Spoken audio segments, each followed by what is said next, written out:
and not really meaning it, is that brands are built over years, not campaigns. I mean, I don't know about you, but I personally didn't dream of buying a Porsche, but I know there are lots of blokes around me who did, and it wasn't something that they kind of suddenly came to when they were in their 20s. It was something they got excited about when they were a little kid.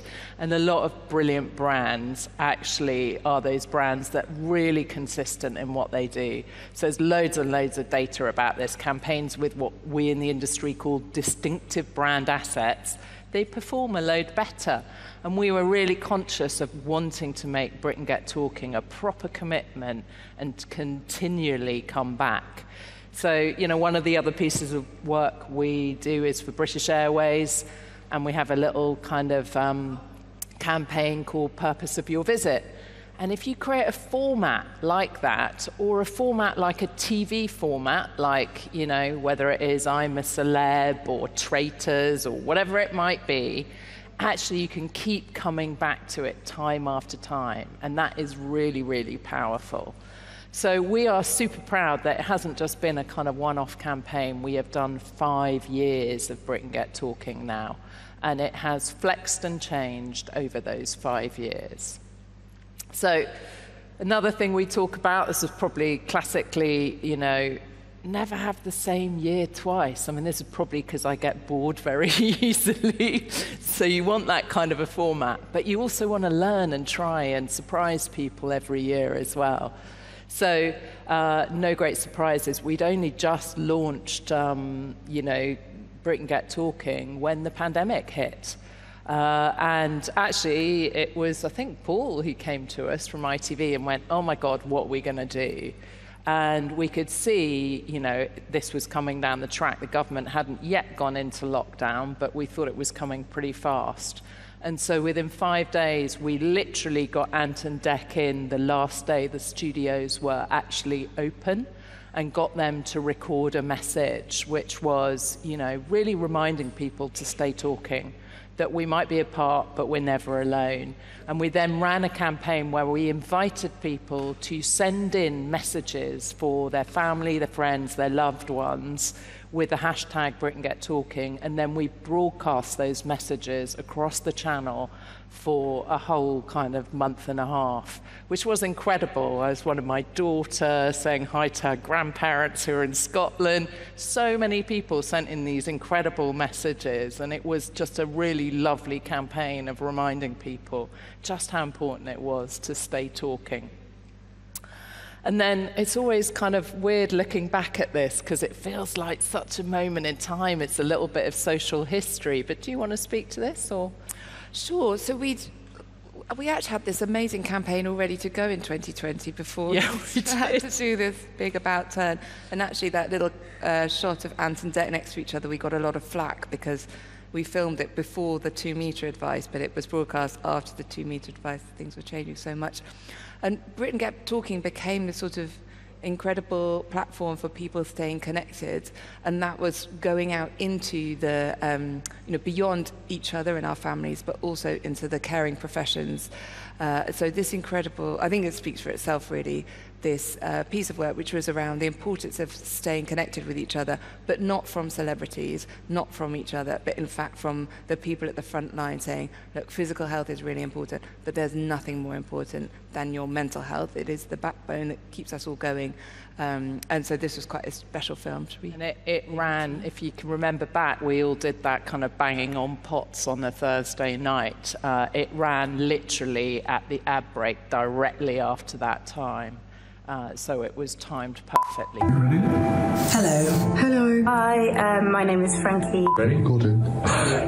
That's bad. 1, 2, 3. Start again. Go. We are working tirelessly to fight off an invisible enemy. But we are not alone. We hear you. We hear you. We hear you. The clapping echoes through every hospital. Your support every week reminds us that we are all in this together. So thank you. And from the bottom of our hearts, thank you for staying at home. We know it is not easy to live in confinement. Even if it's your own home. Especially as time passes. And the weather's getting better. But we have one more favour to ask you. We are facing another threat. In our isolation. A threat to everyone's mental wellness. So please, stay at home. But stay in touch. Remember to talk to each other. We might be apart, but we are not alone. Call a friend. Call your family. Call a helpline. Keep communicating. This is how we'll overcome this. We know it doesn't seem like much, but trust us. It's far more important than you think. Every conversation helps. Just hearing someone's voice can reduce anxiety and distress. So to each and every one of you, staying at home and staying in touch. This is for you. This is for you. This is for you.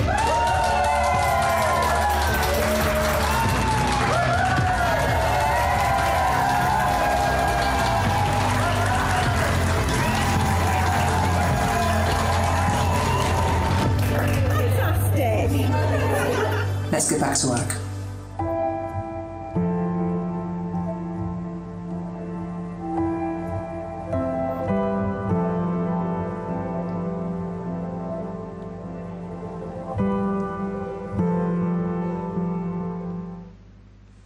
It's quite sort of amazing to think we all went through that, really, isn't it now?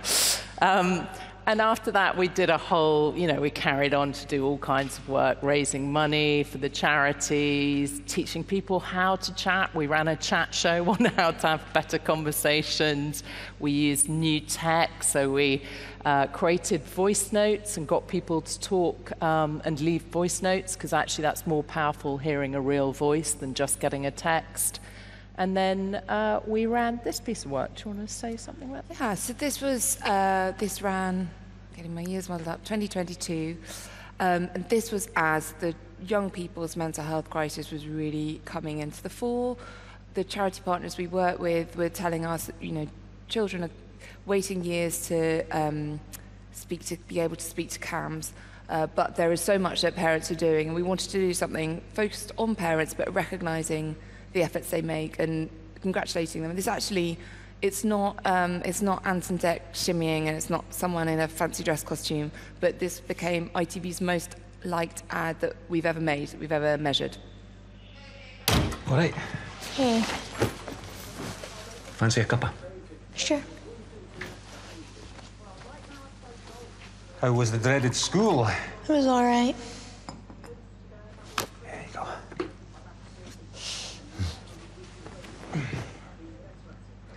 What about that girl, Sophie? You spoken to her yet? No, but it's whatever. So it doesn't bother you? No, not really. Okay.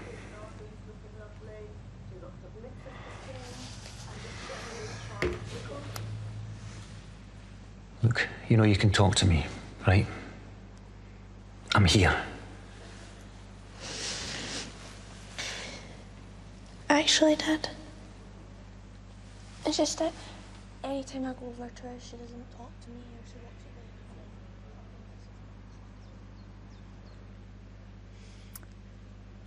walks away. So I wanted to talk a bit about, you'll have seen at the back of those ads, it's always supported by Mind and Young Minds. And you also will have seen various of the ITV family within them. This is the lineup of celebrities who supported in just our last year's campaign. It's really important for us that you don't just hear this from a kind of a corporate voice, but you hear it from all the people that you expect that ITV would show, because it shows that it cuts through. It's not just about something that happens in the marketing department, but something that is lived and breathed by the whole company. And I'd say now we're sort of 5-6 years in, a real sign that purpose has taken hold is that I've gone from being, on my team, gone from being the people with a begging bowl saying, oh, please, can you do this? Please, person in charge of Britain's Got Talent, can you stop the show? To people coming to us with ideas. So the ITV commercial team this year launched a competition for other brands who are talking about mental well-being, with £2 million worth of airtime up for grabs with it. We now have a nightly mindfulness series called Unwind with ITV, that is kind of slow TV. Imagine like a plastic bag drifting across the countryside. it's astonishing how many people want to watch, you know, A Coastal View to help their mental well-being overnight. Britain gets singing and entertainment show with mental health at its heart, or for our colleagues, this is it's the little things training that HR have rolled out. So that, I think that's a real sign that when you're bold enough about something and clear enough about it, then it helps other people come along the journey with you, and it starts manifesting without you even having to do anything, which is the best, you know, that phrase, the phrase annoyingly is success has many fathers, but success has many parents. Once something starts being successful, other people want a piece of that purpose. And lastly, within that, I would say it's not just about the ITV family, but who we work with to make sure that what we were doing was deeply robust and useful. So we've worked with Mind and Young Minds in the UK, in England and Wales, and with Scottish Action for Mental Health in Scotland, to make sure that everything we're doing is robust, is supported by the science, will be socially helpful. We've also partnered with the Chartered College of Teaching when we did our work in schools, and we also work with a children's clinical psychologist who's, again, helped us shape our materials and make sure that what we're doing isn't, no offence, Lucy, but your creative team is brilliant at coming up with stunts and advertising, but it's so important that the messaging is absolutely right. And they've come with us on a journey too. Yeah, we love Dr. Lucy Maddox. She's amazing. So, I mean, an example of this, you can never do anything great on your own. And the most recent campaign, which was last year, was actually tackling the fact that there's so much crap going on in the world, a pandemic, war, climate change, cost of living.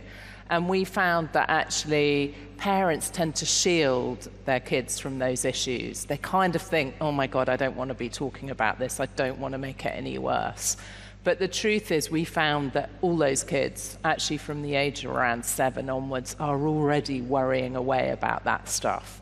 And so ignoring it is only making it worse. And actually, we wanted to really get people talking about it, give parents an excuse and a way to get kids to open up.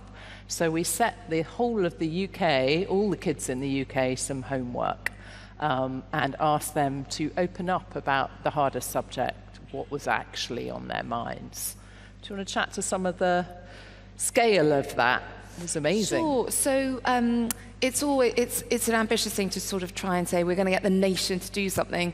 One of the lovely things about ITV is that you have a chance of making that happen with a kind of a breeze behind you and enough support. So we work with the Chartered College of Teaching and other schools to get a message out to schools.